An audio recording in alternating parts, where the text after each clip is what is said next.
fighting in the trenches, and he's with us, Eric L. Adams.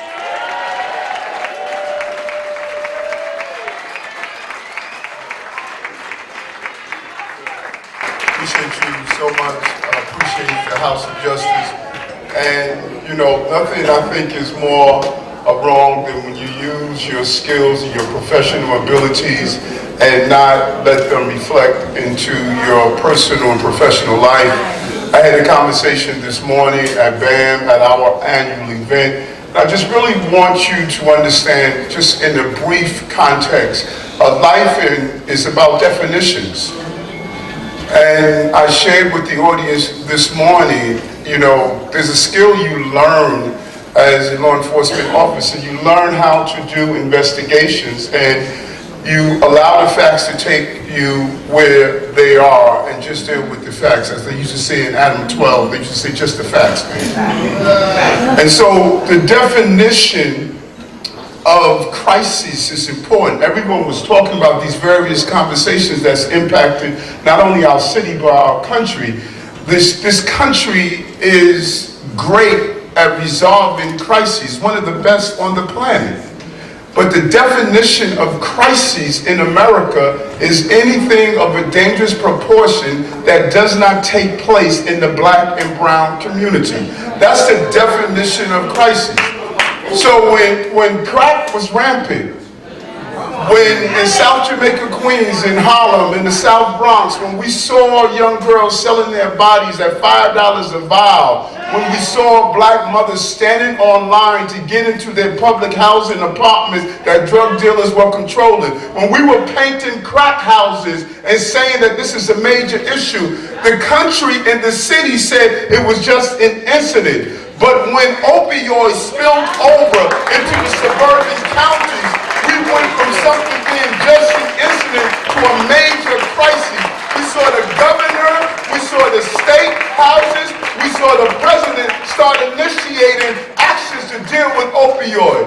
When we were carving highways of death with 9mm bullets through our community and guns were running rampant and coming up the iron pipeline from those states where guns were easy to purchase and those handguns were killing our children, it was just an incident.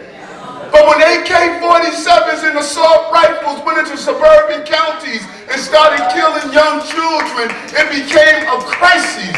And the federal and state government instituted those laws to deal with handling assault rifles and AK-47s. People, the crisis of guns in America is not assault rifles. The greatest level of deaths come from handguns, but the victims are black and brown. Go all over this country and you will see who are the victims of guns in this country and its handguns. Let me tell you something. If any other ethnic group, children were failing at the level of black and brown boys, they'd be rioting in the streets. Every year, go to Compton, go to South Side of Chicago, Liberty City, Mississippi, Brownsville. The problem in education is focusing on black and brown boys.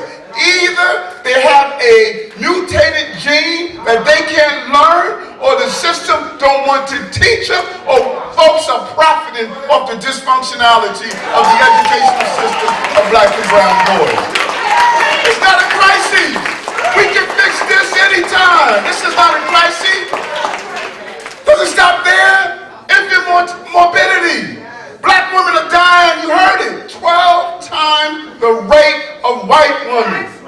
The entire country would be mobilized to address this issue if it wasn't black and brown women who are dying at this rate. But it's not a crisis. And let me check this one out. Let me drop this on you. Group of mothers came in my office. They had rat bites on their babies.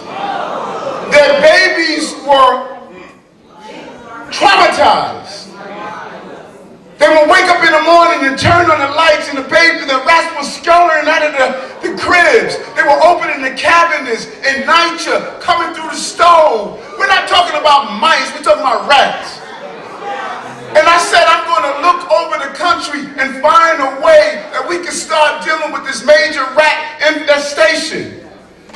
We come up with a device, we kill 107 rats at Borough Hall, and we start to move the pilot project into the communities where the trauma and the crises exist. Then we had these characters come up and say, how dare you kill these rats? What the hell is wrong with you? You are saying that the rats are more important than our children because it's not a crisis. That is why we're in this state. We are in this state because people respond where the crisis is. And the crisis, as long as in our community, it's not a crisis. And so if we don't change that dialogue, if we don't change that conversation, if we don't ensure we take the energy and spirit that we see in this room all the time, then we're never going to turn around these dynamics that we experience every day. It's a crisis that our grandmothers that were here in this city for years no longer could afford to be here. It's a crisis that over 100,000 young people are homeless.